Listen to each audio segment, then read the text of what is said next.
Watching The Savera and I'm Vidhi Joshi.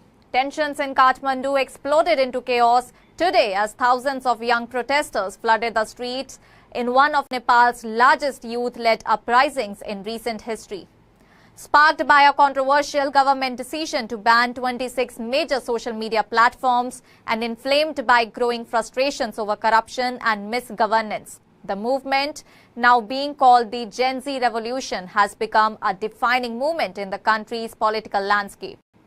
What began as online dissent quickly escalated into mass street protest, with Generation Z youths, many still in school or college uniforms, marching through the capital demanding accountability, transparency and the restoration of digital freedoms. The immediate trigger was the government's announcement on September 3 to block access to unregistered social media sites including Facebook, Instagram, WhatsApp, YouTube, Snapchat, Reddit and X. The Ministry of Communication and Information Technology had issued a directive requiring all these platforms to register in Nepal by August 28. None of the tech giants compiled and the government enforced the ban, citing sovereignty and legal compliance.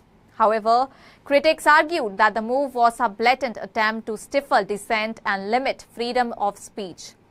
Many saw it as a part of a broader trend of authoritarian behavior by a government already accused of corruption and failing to address economic and social concerns. The backlash was immediate.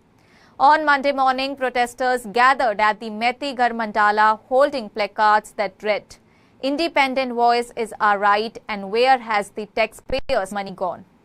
They began marching towards the parliament building chanting anti-government slogans. As the crowd swelled to over 12,000, tensions escalated.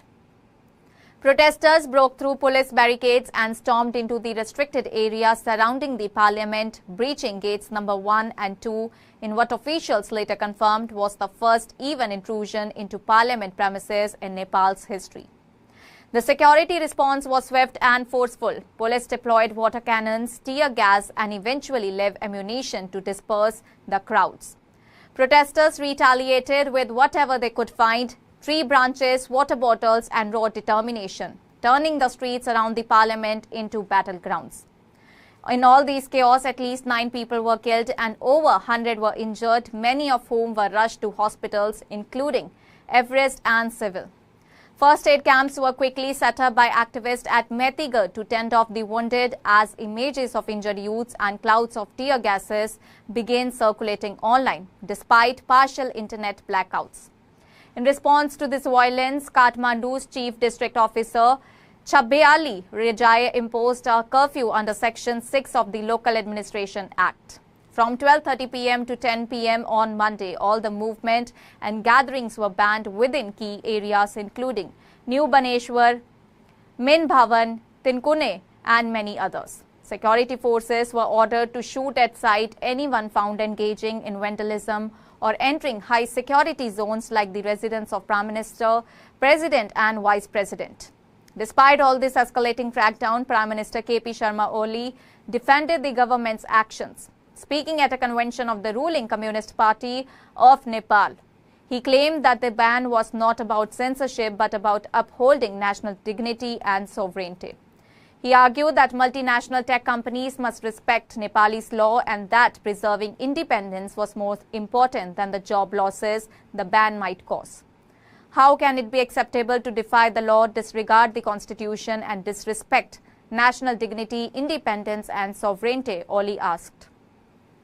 However, the youth-led movement viewed the Prime Minister's remarks as dismissive and out of touch. For them, the social media ban was just the final straw in a long list of grievances, including economic stagnation, rising unemployment, and a growing sense of disillusionment with Nepal's political leadership. The Gen Z revolution is no longer just about digital rights. It's about demanding systematic change from a generation that refuses to be ignored.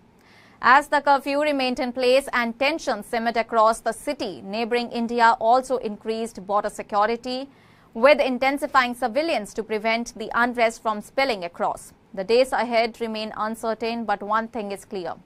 Nepal's youth have found their voice and they are not backing down. That's all for now. Stay tuned to The Savera for more updates. Do like, comment and subscribe to the channel.